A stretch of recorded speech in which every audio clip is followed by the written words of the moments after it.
Evergreen board at that time said thumbs up. Okay, that's great. Well, we didn't think about our good neighbors to the east at that time.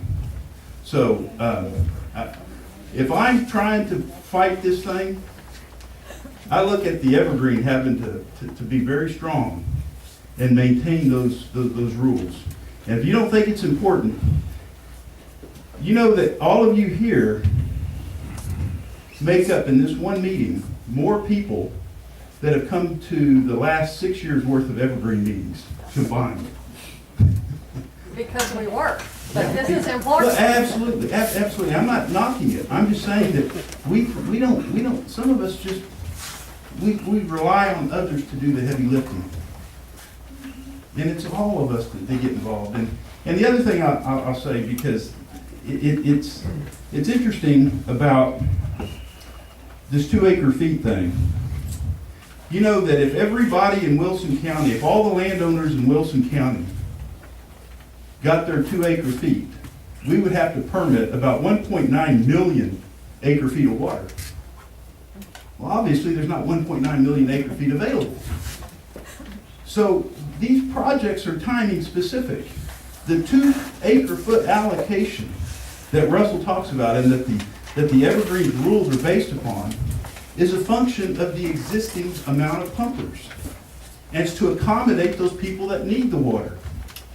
And if everybody got their 2 acre feet, we'd have to change the rule and make it a ½ acre foot or a ¼ acre foot.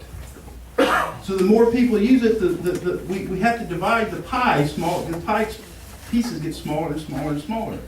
So on the front end, at this time, when we're still sitting at 2 acre feet per acre, that was an agricultural irrigation estimate to accommodate irrigators in the 50s and 60s and 70s. It was never intended for large-scale municipal pumpage. And now we jump on board and everybody says, well, we've got to give this municipal pumpage just 2 acre feet. Well, the difference between an ag pumper and a municipal pumper is the ag pumper is going to use that 2 acre feet per acre maybe once out of 4 years. Most of the time he's using a quarter. Recognize that the Evergreen District right now has something on the order of 450,000, maybe 500,000 acre feet of Carrizo aquifer pumping permits in the 4-county district. And there's only 3 of those in Karnes County, so it's principally Wilson, Atascosa, and Frio County. 450 to 500,000 acre feet of permits, but they only pump between 100 and 150,000 acre feet a year. And it's the reason being is the permit allocation of 2 acre feet was a function of giving the farmer the opportunity to pump the water necessary during a drought. And now we apply it to municipal pumpage, as though that's our right. That's their right. It's the landowner's right. And I agree, it's the right of the property owner to have that water, to be able to sell it and do it. And we as rural property owners are faced with this huge conundrum. We fight it every day going forward. And that is, we want to protect our water. You know, we want the right to do what we want, but there's this other focus out there, the state and everybody wants to privatize, to make it public and to take it away from you. Yet, if we privatize it and then give everybody the right to sell it and everybody does it, then nobody can do it. And that's the irony of this whole water fight. And there are no right answers or wrong answers. There's just, at the end of the day, your gut. And I'm sorry. Thank you. Next question. Sir, I'm a 3-year resident. I've been through water boards before over in King County. They got pretty nasty there. I think what the gentleman was saying is it can get political. It got so political that the board was kind of taking the county side and representing the regular individuals like us. And then you had the private industry suing the members of the board to change the board to get it to go their way. So I've seen that happen. Matter of fact, that happened. They had to wipe the whole board out. Everybody got sued. Couldn't afford to fight the attorney fees. So finally, the privatized company took over, and that may be what the political aspect you're talking about. It's very dangerous with water boards. Another part is, like Commissioner Wiley said, is you have neighbors selling out. We went to church over there. Some neighbors that were friends of ours, and other neighbors were long-term friends. and then they found out that one neighbor sold out, another neighbor didn't sell out, and they're gonna speak to each other again. The water board gets really nasty sometimes. But I know in my place, and other places I've known in the state of Texas, when the water drops 10 feet, everybody gets to work. 20 feet, 30 feet, I think by 75 feet, it's too late by then. I think it's all dry stick by then. Yeah, we're not here to pit neighbor against neighbor. We're Yes, sir. just here to inform everybody of what your rights are, what the regulations are. I'm just saying, if you Every get nasty, water I've been district. through before, it can get very, very nasty. Bobby Hastings, my family's been living up on property on 1681 for about 160 years. When I was a kid, our water level on a well there at our old homestead was at 60 foot. Now then in my home, which is about 300 yards from it, it's at 140 foot. And I'm about it in rural areas you'll find, because that water level has dropped from 60 foot to 140 foot, say 65 years. And I got another question.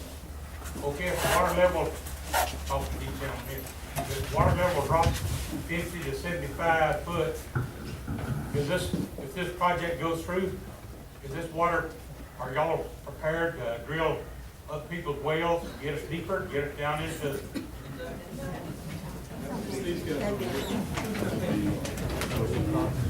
Because I know that has happened in Gonzales County, because my brother-in-law, he had a well on his place, had 2 flowing springs. And they said, no, it won't affect the water level. Within a month, when they get those wells in, his well dried up, the springs dried up, they haven't came back yet. But they went in there and drilled him a lot deeper wells. They furnished the whole thing. But they had promised him that it wouldn't drop his water level none. Not for a personal. But it shut his water down, well down, and his springs. So he just finally sold out and moved us again. Oh, and I got another one. Which are the geologists here? Okay, how long does it take, say, the rain we've got just in the last few days? How long would it take for that water to penetrate down to the Carrizo aquifer? Well, realize, it could rain 100 inches right here, and none of it will go into the Carrizo aquifer. The Carrizo aquifer recharge zone, the only way for water to get into the Carrizo aquifer, the primary aquifer that we pump from here, 1,000 or so, 800 or so feet below the surface, is that narrow band about 3 to 5 miles wide from Lavernia, kind of cutting over to Suspamco. It's the northeasternmost part of Wilson, where the Oaks, the Sandy Oaks. Recharge area.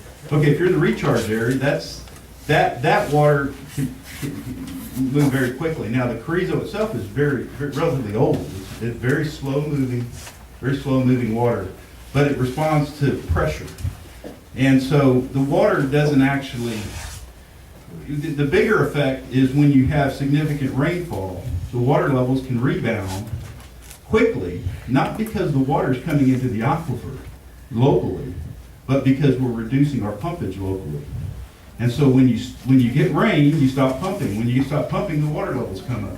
Now the 50 to 75 foot water level change, we said 50 feet. 50 feet's a heck of a lot of drawdown. Well, I know that. I said. 50 feet's, in fact, 75 feet's a lot of drawdown, even more so, obviously. Up there in that same area where I live in. Well, the reason we did 50 and 75 was because all of the pumpers, for the most part, have to abide by those rules if they're over a certain amount. We didn't limit it to municipal. We said if you're a massive giant irrigator and you go into this large-scale pumpage project, I think that's right. It was an irrigation component because you can have fluctuations on a seasonal basis. And so it accommodates these seasonal fluctuations to giving the ability to do that. But long term, we've never applied Rule 5.7. It's actually never been done. I mean, we've never actually implemented it. The district has. Well, they never did answer if the wells, they do drop levels, say 50 or 75 foot, people's wells go dry. Are they going to go in there and re-drill the wells? That's called mitigation. Most companies that come in and have a big project that they want to do, they would have a mitigation project and they would say, if this happens, then we'll do this, that, or the other. Who knows? Well, this, I mean, San Antonio Water Systems has a very aggressive mitigation project in South Bear County. well, this fella I'm talking about, my brother-in-law, he was a banker in Nixon, so he had the resources and he had the lawyers. And when his well went dry, he hit saws up, and man, it wasn't just a week, 10 days, they had a drilling rig in there. They covered everything. Well, the problem with my water well, and I live between Lavernia and Sestamco and near the Eagle Creek area, and I'm in the outcrop, I'm in the recharge zone. I've got, my water table's about 150, it's in the Carrizo, it's 150 feet deep. If my water table drops another 25 or 30 or 40 feet, I can't deepen my well. I'm in the Wilcox at that point. You know, so you can talk all you want about deepening your well, I hear that, but it doesn't do me any good, I'm out of water. So. Next question. Mr. Huell? Yes, Johnny Huell from over around Union Valley, Nixon. My question is, when you're talking about these drawdowns, what formations are you talking about? I mean, is it the total water table, or the Queen City, or what, or the Carrizo? What measurement formation are you talking about? The rule is specific to the Carrizo. It's specific to the Carrizo. But that's what it was intended for. But it could apply to any of those other aquifers. But it's highly unlikely for the standpoint that those other aquifers typically aren't going to be the target of large-scale pumpage. And again, the 5.7 rule is you got to pump over 5,000 acre feet per year. So it's targeted at large-scale pumping projects. So if you're doing 500 acre feet or 100 acre feet, or you've got a small 7-inch well with a 15 horse pump in it, that's not what it's for. No, but I was just talking about what you were measuring when you're talking about when it drops. Specific on 5,000 acre foot plus size projects, on more than 2,500 acres of contiguous land, you've got to put in those monitoring wells targeted specifically at the aquifer that your wells are screened in. Now, if that happens to be the Queen City or the Reclaw or the Sparta or the Carrizo, then that's the target. But for the most part, for you to have a large-scale municipal project or industrial project of that size, you're going to have to be in the Carrizo. Next question. Dick, we live in Community Valley, and most of those water wells in our area are Queen City wells. And some of them are 100 foot deep. I've got 2 hand gauge wells that were put in the 1800s. And they're 100 foot deep, stand 60 foot in water. I've got some Queen City wells that are 200 foot deep. Now, when this drawdown starts, is that going to affect our water? Because there's many wells out there. That's the standard water level. You know, I always get paid for somebody else. It's my fault. I can't shut up. My wife tells me that too. But you talk, that map that Mr. Littlefield correctly showed up there, showing that drawdown, that was specific on the Carrizo. There's a drawdown for every single aquifer. The Queen City, the Sparta, the Reclaw, the Carrizo, the Wilcox. Combinations of the Carrizo and Wilcox. There's actually 7 or 8 different layers. Each one has been specifically modeled. Now, when we're talking about the drawdown, just as I was referencing to the gentleman before, that's specific to the Carrizo. The Carrizo pumpage has little to no effect, possibly indirectly, to your wells that you're talking about. Another question that pertains to this. I have been told by an individual that drilled water wells that the Queen City in some areas and the Carrizo are rather close together. There's not much area between them. There can be communication. It really depends where. It really depends where. You know, the big fight in the last couple of years has been the separation between the Wilcox beneath the Carrizo, because people feel like if you pull out of the Wilcox, and of course the San Antonio Water Systems has these huge brackish Wilcox desalinization projects we've heard about in South Bear County. They want to pull water out of the Wilcox beneath the Carrizo. Well, is there a connection? If you pull out of the Wilcox beneath the Carrizo, is there communication? personally, geologically, I don't believe it's very strong. I think they're, I mean, when I drill through my Carrizos, I get this huge thick clay layer that tells me that there's no communication in my specific area. But I've seen evidence that in some areas there may be communication. So anybody that says it's exactly this way 100% of the time is, you know. I guess. But one thought that we can keep in mind, that Queen City, we're selling that. Absolutely. And if there is a connection, there's gonna be a lot of folks. Well, the Queen City, the Sparta, the Jasper, the Gold Coast, all these aquifers have become incredibly important because of what's happening a few miles south of here. You know, it's remarkable. The Carrizo is hardly used further south simply because it's 4,000, 5,000 feet deep and it's simply too hot. It's 180, 190 degrees, you can't pump it. You know, so that's an important point. Yes, ma'am. I have a question for Mr. Cockrell. Several years ago, I talked to our state representative, Edmund Campbell, and I asked him about big municipalities taking what was ours simply because they were bigger. And he said, and it will continue that way simply because the state is going to see that they are taken care of. My question to you, with this water project that y'all are proposing, will it reach the point, because it is a utility, that you will use eminent domain to go ahead and get what you want? Well, I'm not an attorney, but I have my attorney here if he needs to interject. But in my understanding, state law, we cannot use eminent domain to take water rights. We just can't do that.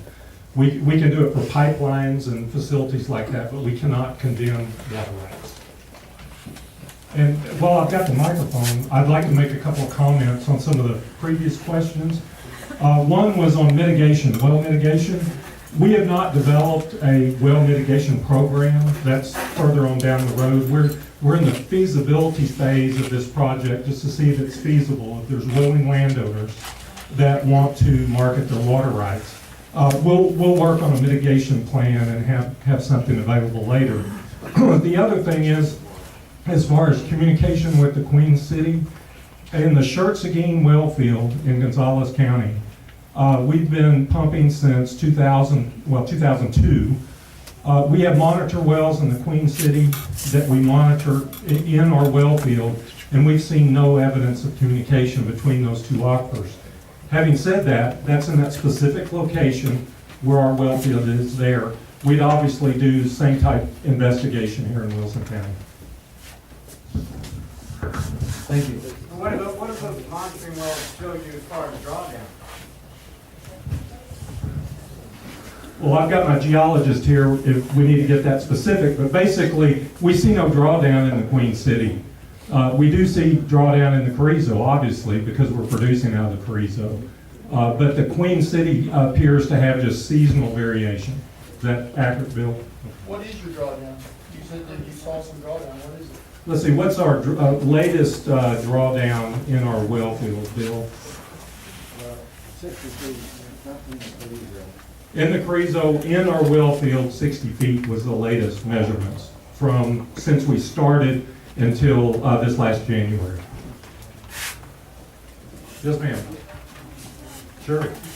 Where exactly is the water going? Is it going to Bear County? Is it going to Saws? Or is it going to the next aquifer? That's my big question. Okay, the Carrizo. Yeah, the Cibolo Valley Local Government Corporation is a government entity that was formed by the city of Schertz and the city of Cibolo. And so the projected use of that water is for those two cities. Okay, being pumped, being through a pipeline, being shipped to a trucker, what are we looking at? No, it's through a pipeline. It will be working in conjunction with the Schertz-Cibolo project that has a pipeline that goes over to Schertz. So the water will be moved from Wilson County up to Guadalupe County, treated, and then sent in that pipeline over to Schertz and Cibolo. And that's the same pipeline that is pushing San Antonio water up to San Antonio, correct? Right. Schertz-Cibolo currently has a pipeline from Gonzales County to Their water Schertz. facility. Right, and we have plans to expanding that pipeline to accommodate additional water. That same gentleman that they spoke about earlier, Renee, came to try to get our water rights as well. My major question is, why would he be out? Why would y'all be out without a contract that is real? He told me there was going to be all kinds of changes. Nothing is as it's written. Don't be concerned about this sign here. My foot. You give me a contract, I want to know what it's going to do. I understand your concern. Part of that is we're also getting a lot of feedback on our documents. And Like he shouldn't be out there trying to. well, we have to start somewhere. We have to go out and this was our proposal. And as he's talking to landowners, he's getting suggestions, a lot of suggestions of changes. And so we're considering those. We're looking at those. May I say that it's very annoying to feel like you're a low hanging fruit. Okay, well, I apologize for that. We don't mean to give you that impression. Don't insult our intelligence. Oh, okay.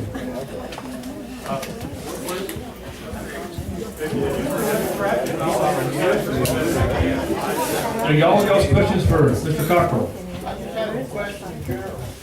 They're proposing this power plant on 475 that's gonna drill wells for cooling the air temperature and these engines that y'all make electricity with. Is there gonna be monitoring wells on that facility? I guess that's a groundwater question. That's a small, the permit application as we saw it, and again, that permit got tabled last summer, pending them getting the air quality permit from GCEQ, which is, I think, the meeting that you're talking about that I recently had. Yes. There was 2 wells proposed in those applications. One was a primary production well, the other one was simply a backup well in case of failure of the first one. And all that does is provide cooling water. Those wells were very small scale. They were, I don't remember I think it was 40 gallons per minute on those particular wells. So that's well below the criteria for them having to drill monitor wells. But on that note, Matt and Chris here are the 2 guys that are out in the field all the time. We have a series of 83 monitoring wells that we check every month in our district, in our 4-county district. And if there's anybody, if this thing goes through, if it goes through, if anybody does have some Queen City monitoring wells that would be screened in that same strata that these wells possibly would be, we would certainly welcome an opportunity to monitor those wells and use those as monitor wells. This is gonna be over by Union Valley. Yes, sir. Yes, sir. So the 40 gallons a minute is like a household use. Mr. Mule. Yeah, I have one more for Mr. Cockrell. On this project, as it goes forward, are y'all planning or have any plans to buy your own land like you did in Gonzales County and take it off the tax rolls? Let me make it just a little disclaimer here. Some of you may not realize, I serve in 2 positions. I'm the executive director of the Cibolo Valley Local Government Corporation. That's why I'm here tonight. I also serve as the general manager of the Schertz-Cibolo Local Government Corporation.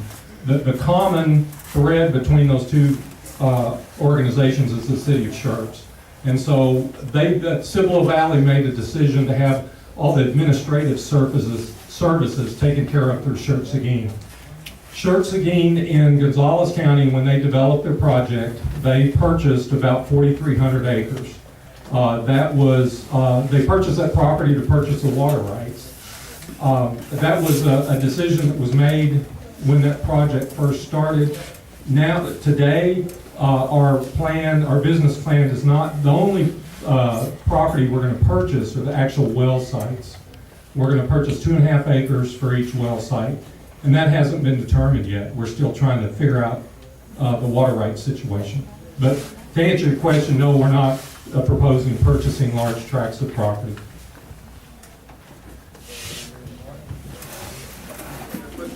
Yeah, you said you're seeing 60 feet of drawdown.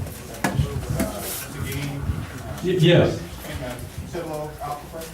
Why does it, this wonderful 5.7 rule reverse that? Because that's a different groundwater district. It's a different district. We're controlled, the Schertz-Cibolo project is under the Gonzales groundwater district, and this project will be with Evergreen. So, I've been to the Evergreen board, and I'm the guy that got that table. And I'm a big fan of 5.7, Dr. Brownwell. And I've tried to figure out a way for it to apply to our Queen City, but I haven't figured that out yet. So, you mentioned that the only way to, or the future, I think we're all the choir here, and we all believe it is to sell out what it is to be a Texan, to sell out your grandchildren's future. But you mentioned the fear, or my fear as well, is in the future, or how does that happen when the overall pumping condition can be changed? Do they, at Evergreen every month, do I need to come and make sure that we don't change the future condition? Or is it an annual meeting? Or is that? That's a 5-year process. The Okay. GMA meets and the DFCs are determined every 5 years.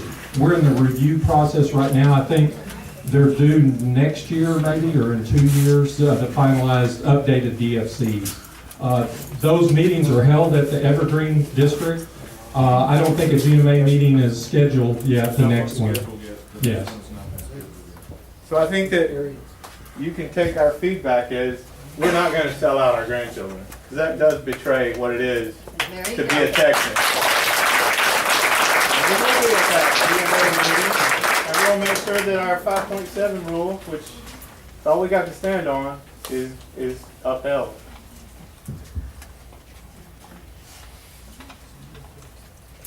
Quick question, I live right on the Wilson County Guadalupe border and Gonzales right there all together. There's wells that are pumping around the clock, 24 hours.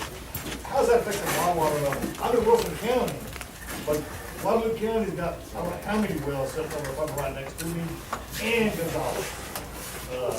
So, and how much drawdown between those two are we really seeing? The aquifer does not respect county boundaries. I mean, and but that's how the groundwater districts are set up.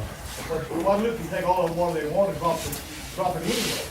Well, Guadalupe has a groundwater district that manages the groundwater there, just like Gonzales and just like the Evergreen here. The rules are different in each district. They are.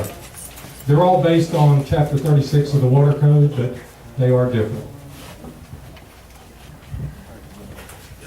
Question for Steve. How do we keep this from becoming part of the plan? As I understand it, if we keep this from becoming part of the plan, it dies? That is not entirely correct. Just a little explanation about what it means to be in the regional water plan and the state water plan. A project needs to be in those, in the regional plan and the state plan if they want to get surface water rights permits from TCEQ, and this project would need that because it's a groundwater project, or if the project sponsors wanted to apply for state financing through the Texas Water Development Board. So if they decide to sell their own bonds, then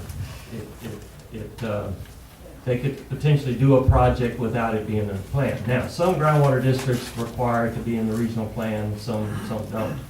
But as far as state law is concerned, you only need it to be in the plan if you're going to apply for the Texas Commission on Environmental Quality surface water right, or if you want to apply for state funding, or financing, really, it's not funding, it's financing through the Texas Water Development Board. So that Evergreen is our major protection. For a groundwater project in Wilson County, yes. Let me make a comment. The Evergreen Underground Water Conservation District is a lot more active than Gonzales County and Guadalupe County. Next question? I got a little confused by the 5.7 and who decides whether that stays in place. I understand Evergreen is very proud of it. It sounds like a good rule to help keep our overall quality of water levels, but the other gentleman mentioned the GMA. What effect do they have on it versus Evergreen itself? I thought it was Evergreen Board's decision. It is the Evergreen Board decision. The Evergreen produces and writes their own rules. For the Evergreen to submit a rule, the general manager, the board members, they submitted, they have a rules-making committee, there's a public hearing. You cannot change the rules of the Evergreen in the water district without having and holding a public hearing and taking public input. So nothing can happen to the rules without a public hearing and going through a formal public hearing process. And Rule 5.7 has never been tested before. Again, Rule 5.7 was to protect the Wilson County, Atascosa, Frio County, and Karnes County from large-scale pumping projects to limit that potential drawdown, which I believe accommodated large-scale pumpage for irrigators and others, allowing seasonal fluctuations, but it impacts large-scale pumping projects. In fact, if you had 60 feet of drawdown, as just described in this other project, that wouldn't happen. That in itself would terminate that project. The GMA defines, the GMA, groundwater management area, is a collection of all the groundwater districts within that area. They get together, meet annually, and develop the desired future conditions for the entire GMA, for the entire aquifer, Carrizo specific. But each county has the authority, each district has the authority to have their own drawdown limitations within that specific county, or even within the district or the county. So 5.7 specific to the district, it's required that the district will stand behind that, but anything can be challenged. And I'm not suggesting a challenge is going to happen, but it's a very complicated rule. It does provide this great big barrier that we saw 10 years ago, 5 years ago when that was put in place. We saw this coming. We had to have something there to stop it, while protecting everybody's rights to do it. Because you want the water, well, follow the rules, make sure you don't have that impact. Yes, ma'am. What would it take to have standing to challenge that? Challenge 5.7? Yeah. Who would have standing to challenge? Would they? Somebody could claim that their rights are being abused, or But wouldn't it take a landowner here in the county to challenge it? I don't see how the civil guys feel, and how can they challenge that? I'm not a lawyer. There's been a lot of lawsuits. I don't know. Yes, sir. If I'm hearing you right, we can challenge them for doing our water.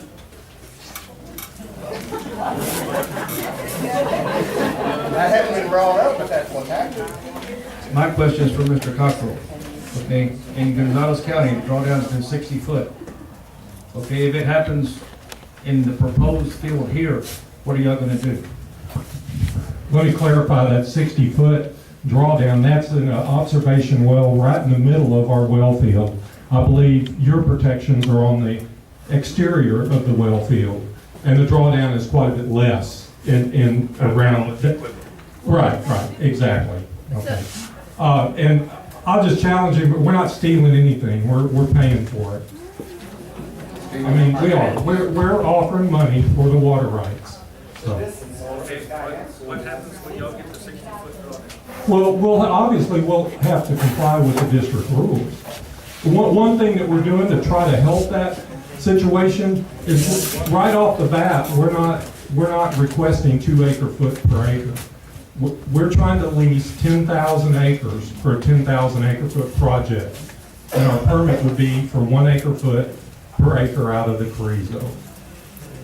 So we're trying to help mitigate that by number one, spreading the wealth out a little more, not concentrating it with a small number of landowners, and also having a allowable that maybe will help reduce the impact. Okay, my question for you is, you're gonna use 1 acre-foot of the water, correct? From the landowners that you lease from? Right. The other acre-foot, is that gonna be for the landowner? I guess if it's in another aquifer besides the Carrizo-Wilcox. We're reserving the Carrizo-Wilcox aquifer on that property. So say the Queen City, I guess that's a question for the groundwater district, if they would allow then a 1 acre foot production out of the Queen City on that same property. That's if you lease 2 feet or 1 foot? We're leasing the Carrizo-Wilcox aquifer. We're going to request with the groundwater district that we produce 1 acre foot per acre in the Carrizo. But you're leasing too. But what is the amount you're leasing? Well, it's going to be 1 acre foot per acre. You're leasing that. We're leasing that, but we're reserving the Carrizo-Wilcox. So, here, I'll let our attorney explain this. No. That's what it sounds like. An exempt well you can use. You can't irrigate. If you're going to irrigate, you need a permit from the groundwater district, just like we do. But to maybe clarify that question, I'll let my attorney address it. Hi, my name's Art Rodriguez. I'm from Georgetown, Texas, and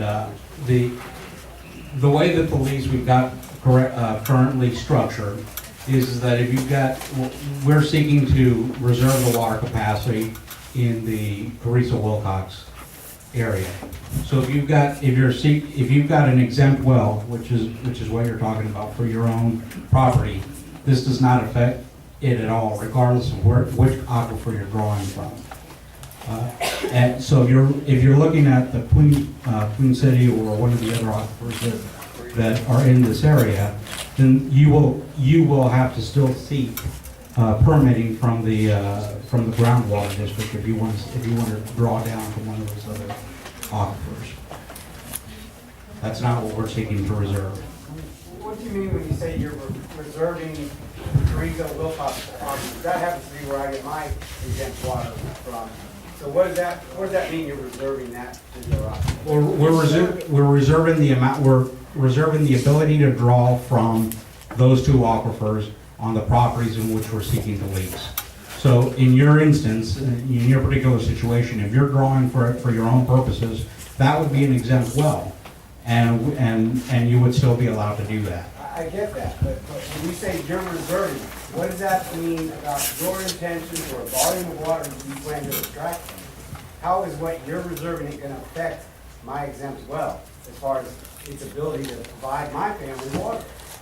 That's at the crux of the issue. That's all we care about. Okay, I'm not sure I understand the question, but the question is, how does what you refer to as preserving the Carrizo-Wilcox aquifer affect my ability to continue using water from the Carrizo-Wilcox at its current level for my family for generations to come, based on my water well's at 350 feet. So when you start pumping out of Carrizo-Wilcox and there's a 60-foot drawdown, I mean, I know you're not a geologist and can't tell me how it affects my little spot, but when you say you're reserving the Carrizo-Wilcox aquifer, what does that mean? What are you planning to do? How much water are you planning to take out? well, we're seeking a permit for 10,000 acre feet. Okay, so Okay. for that particular aquifer. From those two formations. Because you have to talk about the Carrizo. From your specific situation, I can only speak from a legal perspective, and what I'm saying is that from a legal perspective, your exempt well will not be affected by the lease. You can still, from your exempt well, still draw out what you're seeking, what you can draw out.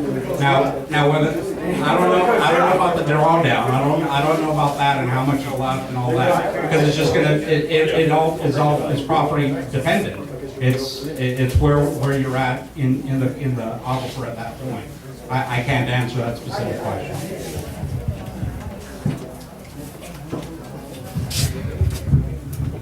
All these questions gonna be from Mr. Cockrell, or? That gentleman right there. That gentleman right there.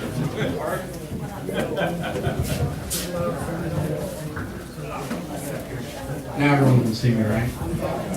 What I've understood from the gentleman over here, agreement that's been you've not done any mitigation to fix or replace a well that was dry. So at this point, okay. I'm having a little bit of trouble hearing the question, so if you can speak up or. Okay, you don't have a finished lease agreement. From what I understand from him, you're waiting for input from us to change your lease. And from what I also understand, if a well goes dry, you have nothing in your lease agreement to re-drill those or fix them for us at this point. Is that correct? We don't have a mitigation plan, Mr. Cockrell's right at this In point. plain English, if a well goes dry right now, there's nothing in there to replace our dry well. We don't, what we're looking for, and someone mentioned earlier, the lease and what Mr. Molinay came in and said. We had to start somewhere with a lease. And what we did was we had the lease, we sent it out, and that's what he has been talking to the property owners with. Now, we were with the full expectation that people would read the lease, people would have some questions, people may even request some changes from it. And there are property owners with whom we have actually had substantive discussions about the lease on. And so this was not ever intended to be a take it or leave it decision. This was intended to be, here's where the starting point is. Because I can tell you from other circumstances around the state, if I come to you and I say, look, I am seeking to lease your water, the first question to me is, well, let me see the terms. So we had to start somewhere, and that's the lease that was provided to you, with the full expectation that we would get input from property owners that, and if there's terms they don't like, or if there are terms that they want modified, we are completely expecting that sort of feedback to come back. Yes, ma'am. I think I'm crazy, or maybe I just didn't understand this.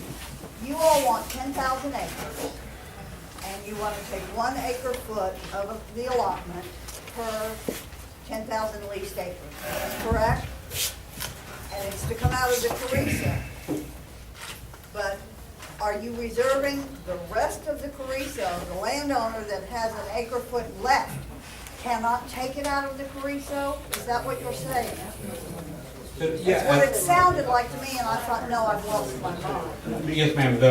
At this point, we're seeking to reserve the water in the Carrizo. How can you even think that you could get away with that? I mean,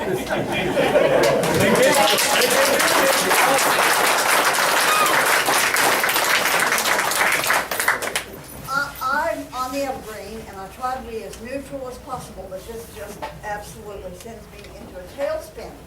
I probably would not be quite as torqued about it if Schertz-Cibolo had not already sold all the water that they had gotten to SAW, and now all of a sudden they're saying they have a need. Exactly.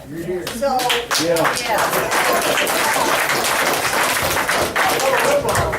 Let me just address that. yes, please. The water that is being sold to SAW by Schertz-Cibolo right now is excess water. It does not affect the future needs of Schertz or Seguin. Then why are they buying out? Cibolo Valley using it since they are so much in need. Why didn't you know it? Now, Cibolo Valley needs in 2020, the Schertz-Cibolo project will be, in just a few years, will be at capacity, providing water for Schertz and Seguin. Schertz needs additional water. Cibolo needs additional water. That's why they're looking at developing this project. Okay, so what do they have if they sold?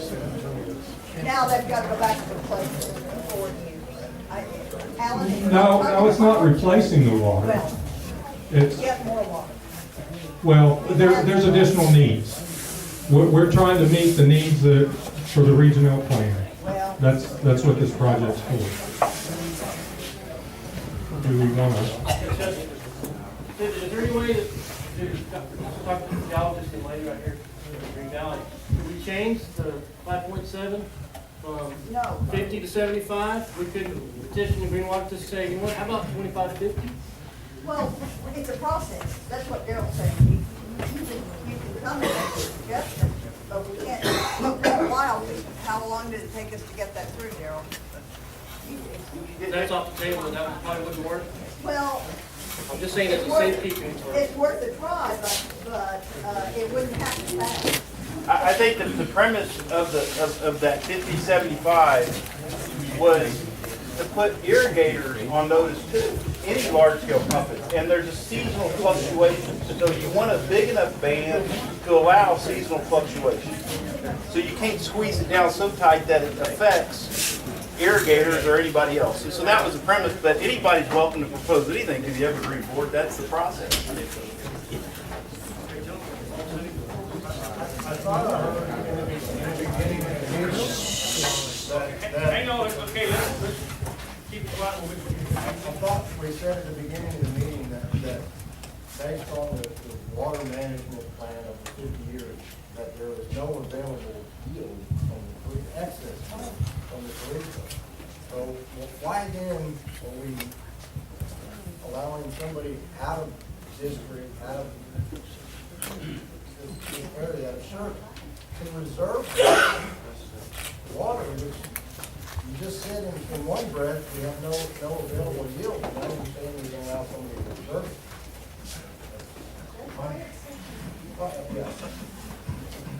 We're following the planning process. We're trying to plan for future needs and looking at the. But your 50-year plan includes our aquifer that we. It does. Yes, it Why does. can't you get that from an aquifer close to the irrigator? There's no effect on it. His 50-year plan for people in San Antonio, not for us. This is the closest available source of water for us to look at.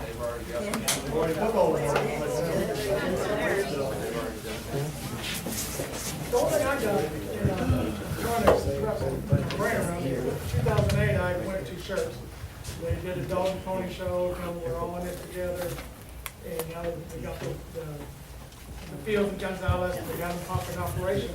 Then at the end of the meeting, they're saying, oh, by the way, we're selling it to Tom. I mean, can you tell me that you had excess water? There's no such thing as excess water. Right. You pump water as you need it. And you don't, if you pump it for your city, you're gonna business pumping it for someone. Unless you want grass in the ground. That's what I'm like, how much I can do. My taxpayer, my responsibility. That's what it should be. Y'all come over and taking everybody's water and turn around and sell the sauce. That's what y'all do. I'm sure.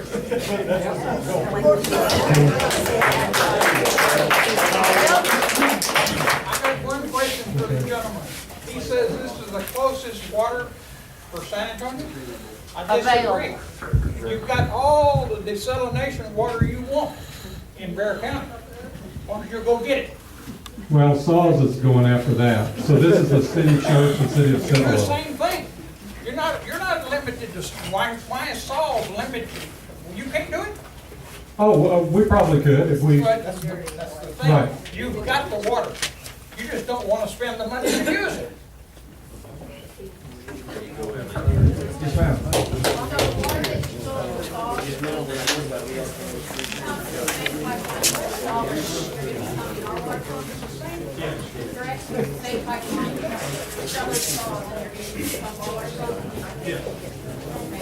And the next question is, the 5.7, it said that they may, is that correct? Are you ready? Is that the proper wording? May, is that the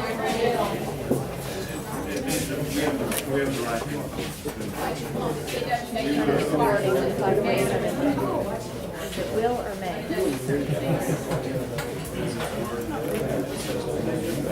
That's what she's trying to do. So it says may,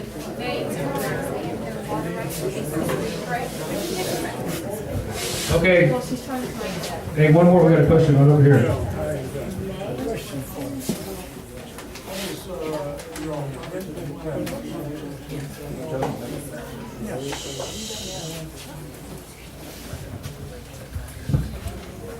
Right now, we're in the planning stages of this plan. If that doesn't work, we're gonna pursue other potential water sources. But this is the most optimum one for us at this point. There additional projects in Gonzales County that have water available potentially in the future. Yes, sir.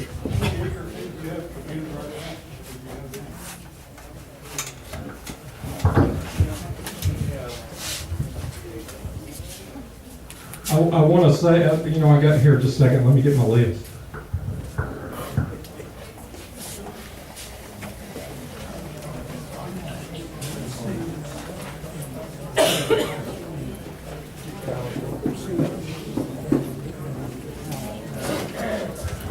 We have a little over 3,000 acres at this point. Yes, ma'am. There are a couple of things that have been said, and I wondered if any of you all have received this card in your mail. I think they're probably in the area. It's a land broker, and it's a nice little mail-out piece and do this. Well, I just decided I'd call him up this morning and have a little chat and see what his theory was about property, trying to sell property that didn't have any water rights. Not such a good deal. If the water rights are leased, just forget it. You know, he said, what is the real estate term? Bundle of all something or other. In any case, and now people want the minerals, the water, and every other thing. And he said if anybody wants his number, they can call him and ask him. He was really nice and very patient with me. But the fact of the matter is if your water rights are leased, your land is just not quite worth the dust that's. So this is what Commissioner Wiley was saying. Put that into the thing and get some expert help with it while you're doing it. And I know too, Vicki, that Matt and Chris brought a map that will show everybody kind of where exactly this area is in the county, if you guys want to see exactly where this project is filling in, so whatever, they've got that put up for everybody to look at. Ma'am.